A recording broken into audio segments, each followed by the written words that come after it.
Federal law enforcement officials are deeply concerned about that threat, issuing some stark warnings. ABC's senior justice correspondent Pierre Thomas has the latest.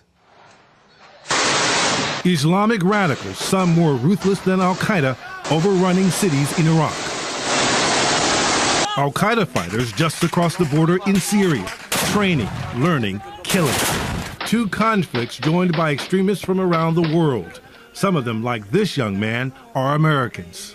Al-Qaeda claims they turned him into a suicide truck bomber who did this in Syria.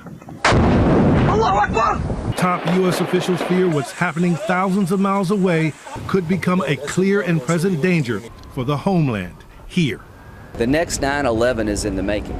In recent exclusive ABC News interviews, FBI Director James Comey and Homeland Security Secretary Jay Johnson issued stark warnings. Syria has become a matter of homeland security. At least 70 Americans are believed to have joined the thousands of foreign fighters in Syria.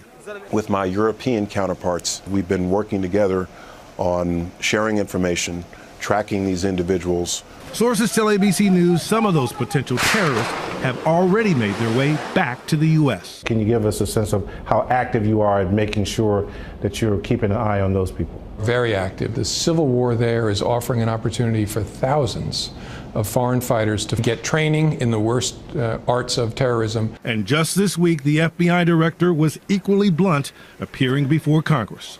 We are determined not to allow a line from today's Syria to be drawn to future 9/11s. The radicals are flowing back and forth over a porous border between Syria and Iraq. And they've done more than take over cities in Iraq. They've captured military equipment and millions in cash. Al-Qaeda now has hundreds, perhaps, of millions of dollars they didn't have before, which they can use to buy equipment and move people around. Including possibly to the U.S. homeland. For This Week, Pierre Thomas, ABC News, Washington. With us now, Congressman Michael McCaul, the chairman of the Homeland Security Committee, and Martha is back with us from Baghdad. Mr. Chairman, let me start with you. You issued a statement saying the president should take immediate action in Iraq. What do you think he should do? Well, this is a crisis. It does recall a response, not going to Palm Springs for a fundraiser. I talked to Ambassador Crocker yesterday. He said that this is the greatest threat, national security threat, since 9/11. Al-Qaeda owns more territory, more resources, and what's happening in Iraq right now is really chaotic. I think what needs to be done, the White House called me and asked me for my advice. I would call the top team of commanders and diplomats who won this war, and I would get their advice as to what to do moving forward.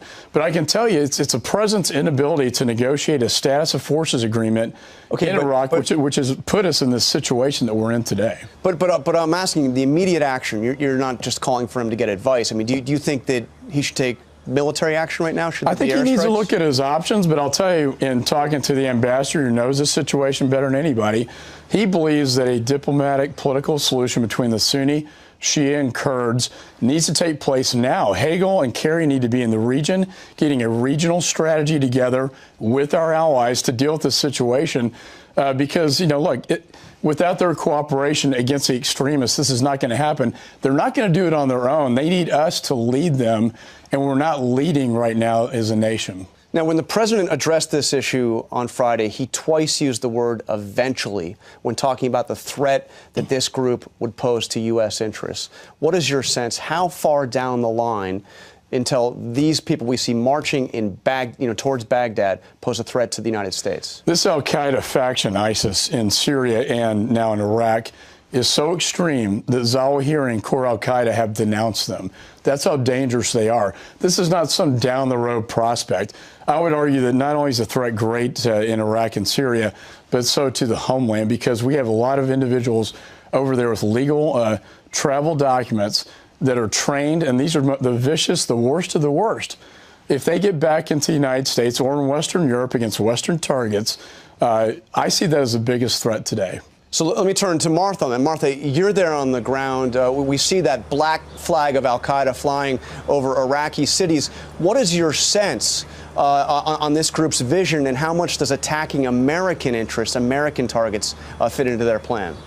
I think there's no question this is a group that is anti-American, and if they could attack America today, they probably would. I don't think they're ready for that, but look at the equipment they're getting. Look at the other people who are joining them in the fight. It is total chaos over here right now. I cannot stress that enough. Here in Baghdad, people are truly afraid. They think they're going to be attacked. And when you look at the Western interests around here, there are a lot of Americans here. There are a lot of Westerners here, and you can be sure they would try to target them. And you know, you think about this, Mr. Chairman, the reports out of Nineveh province that this group has seized some $400+ million out of Iraqi banks. This could be a much more well-funded, well-equipped al-Qaeda than we have seen. Of course, and they have $500 million now in new cash infused. They have our weapons now. It's a highly good recruiting mechanism for them. What we really have, John, is a vacuum. And the vacuum is being filled by this extreme al-Qaeda faction. But also what concerns me is that Iran is moving in as well. So we have the Shia brethren concept, but don't think for a minute that Iran's not looking at this vacuum as a potential power grab as well, and I think we need to be very cognizant of that fact. Well, does it give you any unease that if the United States acts militarily here, we will be acting, in a sense, on the side of the Iranians? I mean, the Iranians have also, reports are, moving in to fight this faction on behalf of the Iraqi government. Right, that's why we have to be very careful with any military strategy. I think diplomatically, we've got to bring the Sunni Shia Kurds together against the extremists. Maliki has failed, as well as our president, without the status of forces agreement. He failed to engage in the Sunni tribal leaders to stop this, and now the blowback is happening. But we need to stop this, but the action needs to be now, not 2 weeks down the road. The president should come back to the White House, get a team of experts together. Just very quickly, you heard Lindsey Graham say we may be seeing another 9/11 in the making. Do you agree with that? I believe it's one of the biggest threats that we see. When you look at the terrorist training ground operations in Syria and Iraq, I believe it is one of the biggest threats. And if I could just deal with this, I talked to a Gold Star mother in my district, and it's a resident of many of those out there, just saying that, you know, my son died in Fallujah. He believed in what he was doing, and I just want it to count for something. And what I'm seeing today makes me sick, I don't want to have to question that.